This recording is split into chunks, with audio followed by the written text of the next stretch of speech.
hijos son jóvenes, los ves crecer, van haciendo cosas, terminan los estudios, pero mis padres, yo ahora que no estoy aquí, que los veo cada 3 semanas así, me da un vértigo, ¿sabes? Porque los ves bajar, aunque están muy bien, pero los ves... Sí, es como cuando los hijos crecen, que cada semana o cada 2 semanas notas el estirón, pero en ellos para abajo.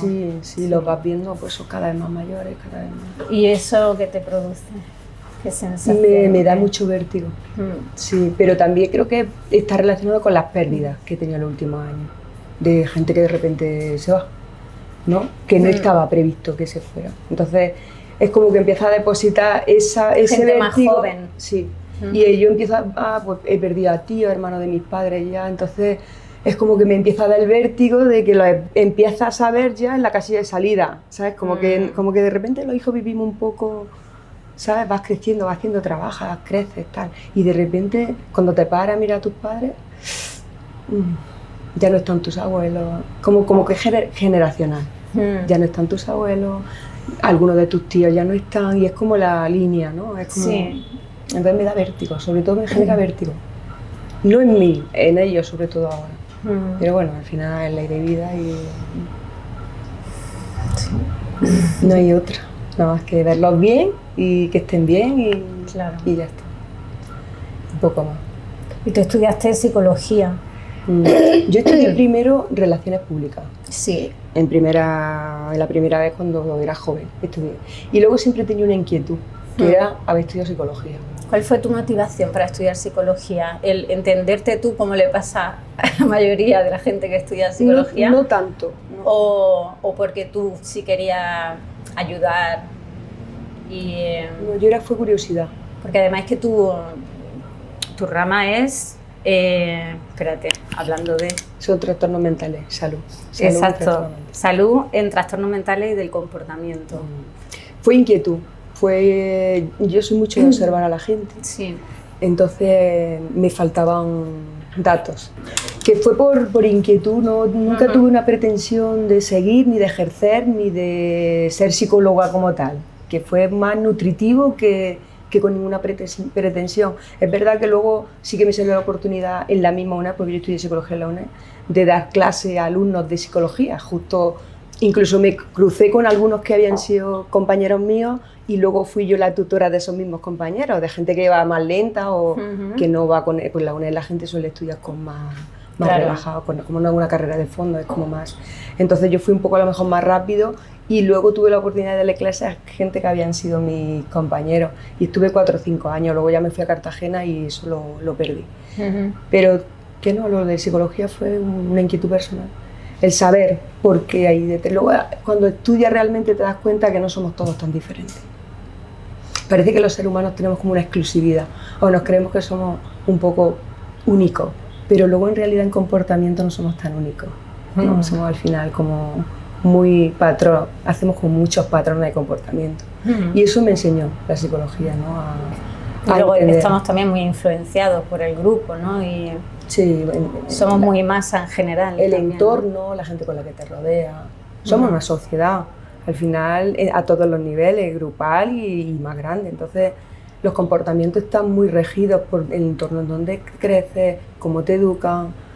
Luego hay gente que es capaz de salir de determinados comportamientos, pero poco. Al final tienes como una raíz que te tira, que te tal, y yo en mí misma lo viví, este tema de la costumbre, del hábito y de salir un poco cuando descubres algo de ti que no es lo que tú habías pensado, y me costó, porque como vienes de una raíz como muy... Yo he estado mucho en casa de mis abuelos, en casa de mis tíos, y eran como muy religiosos, me crié en un colegio de monjas, como que arrastras eso, ¿no? El crecer de esa manera, ¿no? Y cuando... Pues yo soy homosexual, soy lesbiana, pero yo lo descubrí con 30 y tantos años, después de tener a mi hijo. Me costó un mundo aquello, porque ¿cómo encaja?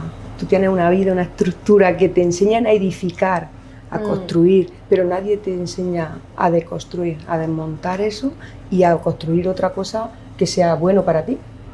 Me parece como que un fracaso.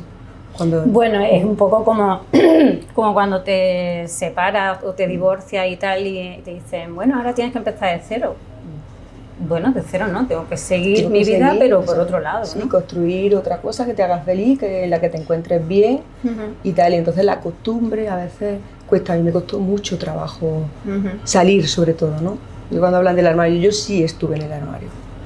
Salí, afortunadamente. Hoy en día estoy casada con mi pareja y tenemos una vida normal y, bueno, normal, lo que queramos llamar normal, sin ningún tipo de... estable. Pero me costó. Pero por la educación. Y luego yo en mi casa no tuve ninguna cuestión cuando lo dije. Todo estuvo bien, ¿sabes? Qué bien, ¿no? Y con mi hijo igual. Cuando ya me separé de su padre y esperé un poco de tiempo por prudencia y se lo dije, mi hijo mayor me dijo, hombre, mamá, ya. Yo tenía 15 años. ¿Sabes? Como que tú tienes un mundo de la hostia y luego es mucho más sencillo que todo eso. Y creo que todo eso fue de dónde venía, cómo crecí, los valores, tienes un matrimonio, tienes que ser para toda la vida, tu hijo es tu prioridad, tal. Y eso es como que una gotera, ¿no? Que te cae en la cabeza, ¿no? Como la gota china que te cae tanto, tal, y hasta que sale de ahí. Claro. Entonces estudié psicología por entender eso y a muchas más cosas del entorno. Y fue una satisfacción. ¿Y por eso te fuiste a Cartagena? Me fui por amor a Cartagena. Mi pareja es de allí y bueno, en los trabajos yo tenía más flexibilidad, yo trabajo en una entidad financiera, ella trabaja en salud, en el servicio público y bueno, las condiciones allí para ella eran mejores y a mí me daba igual. Pedí un traslado, cuando me lo dieron pues me fui en 2023. Muy bien. Y muy bien, la verdad que estamos felices. Estamos bien. ¿Y en qué punto surgió la poesía? Porque más o menos publicaste o empezaste a publicar por esa época, ¿no? Fue un poquito antes quizás. Yo empecé a publicar en 2009 en un blog que en aquella época se llamaba La Venus de Milo, cuando las redes sociales estaban emergiendo, que no había tanto ni Facebook ni tal, era Blogger, que seguramente lo conocéis. Yo tuve un blog que era La Venus de Milo con un seudónimo que se llamaba Latido y Lamento y el seudónimo era La Venus de Milo. Y estuve años publicando ahí con ese seudónimo y tenía seguidores, un montón de seguidores, hasta que mis amigos te empiezan a abrir un poco y algunos de mis amigos, tía, esto no es justo, que vale que es un seudónimo, que al final te retroalimenta de la gente que te sigue y tal, pero es que es justo que la gente sepa que lo estás haciendo tú. Y fue por ahí como en 2010-2011 cuando cambié a 1000 pedazos más, que ya así era yo, y empecé ahí con otro hilo ya conmigo, fue satisfactorio. También le tenía un poco de miedo al que pensarán, que dirán de lo que yo escribo, tampoco creía que tuviera el valor como para que le interesara a más gente, no sé, como que lo hace un poco, como lo he hecho siempre.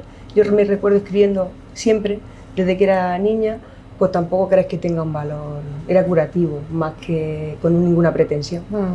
Y pues fue una Y aparte de la curación que encuentras en la poesía.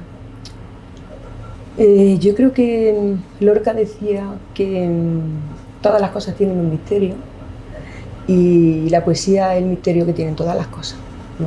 Al final la poesía está en todos los sitios, si miras con una perspectiva adecuada, en todos los sitios hay poesía, ¿no? En la música, en la forma de vivir de la gente. A mí me aporta, creo que mucha serenidad, porque consigo sacar cosas que a lo mejor no te atreves a decir de otra manera, porque claro, no te va a poner a hablar en verso. Entonces me aporta serenidad, me da satisfacción también cuando bueno, pues te lee la gente, te dice esto, parece que lo ha escrito para mí, lo que hablábamos antes de los comportamientos y patrones. Pues sí, satisfacción, me da, bueno, que sabes que la gente te lee, que se interesa por lo que hace, al final es una satisfacción personal. Y bueno, tienes 2 libros publicados de poesía. Tengo 3 libros. O 3, espérate, sí. es que he visto las flechitas y... A ver, tienes Vértices, 1000 pedazos más y Memorias de una contorsionista, que lo he traído, está por ahí. ¿Por qué no lo coges ya? Pues lo cojo ahora mismo, que está aquí. Es que del otro ya, como son tan antiguas, no tengo. ¿Cómo te enfrentas a los trabajos más antiguos? ¿Ves esa evolución como poeta y cómo la gestionas las primeras? ¿Sabes qué pasa? Que fluctúa a lo largo del tiempo. Hay veces que me encuentro en lo que escribí hace 15 o 16 años y hay veces que me desconozco. Pero creo que va también contigo. los somos seres humanos, fluctuamos y no siempre estamos en el mismo sitio. Entonces es verdad que en Mil pedazos más, el primer libro, que fue como una catarsis como muy intensa, ¿no? De mucha pérdida, de mucho dolor, ahí ahora, por ejemplo, en mi época, en mi etapa vital de este momento, estoy desconectada totalmente, pero sí que me reconozco por algunos giros, que los mantengo, al final no dejas de ser tú. No me genera ningún enfrentarme y de hecho cuando voy a encuentros siempre intento recuperar algo de lo de antes, de lo más nuevo y de lo más antes, porque al final todo eres tú. Y bien, lo llevo bien, no tengo ninguna desconexión así como para decir, esto no quiero que se vea más ni que sea, no, bien. Yo sí he tenido momentos de eso, de, ¡ay, madre mía, esto! En fin, me gustaría mucho que nos leyera un poema, ¿te importaría? No, claro que no. Ay, espera. Tranquila, que eso... El lenguaje de las cosas que se rompen. Es el que iba a elegir yo también. Bueno, es que es por donde he abierto. El lenguaje de las cosas que se rompen. Hay cosas que se rompen con un crujido sordo. Son profundamente dolorosas, como un zarpazo en las entrañas a puerta cerrada. Provocan un dolor hondo, inabarcable, como el vacío tras la muerte de un padre. Y te quedas con la mirada fija en un punto, como un perro abandonado en un arcén cualquiera. Y esperas al invierno con su rescate frío y su infinita cura gris. Las hay insonoras que rompen todo cuanto alcanzan, esparciendo metralla por los rincones, en un apocalipsis interior silencioso, y observas en primera línea el desastre, como si ese campo de exterminio no fueras tú. Causan un dolor vasto, áspero como un desengaño, y te dueles a ti mismo hasta acorazar los sentidos. Hay cosas que se rompen inevitablemente, como un globo sobre la punta de un alfiler, estallando hacia afuera, causando un sonido atronador. Producen un dolor agudo, punzante como la certeza de un último beso, y te inmovilizas, esperando que la mirada de un Dios con ojos de madre te otorgue una salvación intemporal que nunca llega. Hay cosas que se rompen sin tocarlas, en orden, como la placenta en el momento de liberar a la cría, de forma exacta, igual que las olas del mar en su llegada a la orilla. Son dolorosamente hermosas si las reconoces de por vida en la lejanía, como una parte desprendida de ti. Son esas cosas que uno quiere para siempre y que sin embargo se rompen. Bueno, qué bien. Un aplauso, Ramón. Gracias. Bueno, y empezaste con poesía, pero realmente... Empecé con prosa. Con prosa. Con prosa poética. Mil pedazos más, de hecho, es todo prosa poética. Vale. Sin ninguna estructura, prosa poética. Vale. Pero luego lo ha ido alternando con la novela. Escribí una novela. Primero de todo, mi primer libro, una novela, No llegaré tarde, que creo que ha sido mi libro peor tratado por mí. ¿Por qué? qué? Le hice presentación. ¿Por qué? No lo sé, lo autoedité, porque en realidad es que La contorsionista es el único libro que tengo de editorial. Los otros libros anteriores han sido autoeditados. Pues no sé, por vértigo, por miedo, por no creer que tendría luego la salida que tuvo, que todavía sigue saliendo. No lo sé, creo que fue un poco miedo al rechazo, ¿no? Como me movía bien en el tema de la poesía, creí que la narrativa iba ahí un poco como más coja, y entonces no le di la importancia que creo que la tiene, y siempre cuando hablo de ese libro digo, tengo que recuperarlo, hacer una edición chula y sacarlo como se merece. Pero bueno, a veces te pierde un poco la rutina del tiempo, pero lo tengo pendiente. Y primero de todo hice un libro que se llama No llegaré tarde. Sí, ese fue en el 2011, ¿no? Sí, que a la gente le encantó y le sigue encantando. De hecho, antes de ayer, alguien de mi Instagram me mandó una foto y me dijo, bueno, lo voy a volver a leer. Y además me mandó una foto de la primera edición que se hizo. Lo voy a volver a leer. Y esas cosas te provocan una satisfacción tremenda, ¿sabes? Porque además le di las gracias. Digo, muchas gracias por contármelo, porque son cosas que si alguien no te las dice, como que tú crees que no. Y es verdad que tengo muchas referencias de ese libro, de gente, de mucha gente. De hecho, se sigue vendiendo. Un libro que salió en 2011, hablamos de 15 años. Sigo cobrando regalías de ese libro. Entonces me parece tan mágico, un libro tan sencillo, con una historia tan de la tierra, que no tiene nada de una trama tan... Yo escribo romántico. Ahora estoy escribiendo un poco, mezclando un poco, pero el trasfondo de las novelas que yo escribo es romántico. Pero una historia tan de todos los días, que le llegara tan intensamente a la gente, fue una cosa que me llenó.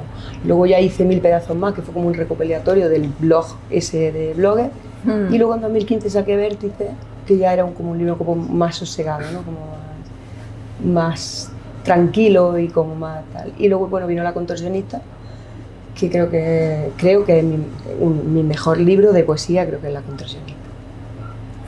Qué bien. ¿Lo has cogido bien? ¿Lo has cogido bien?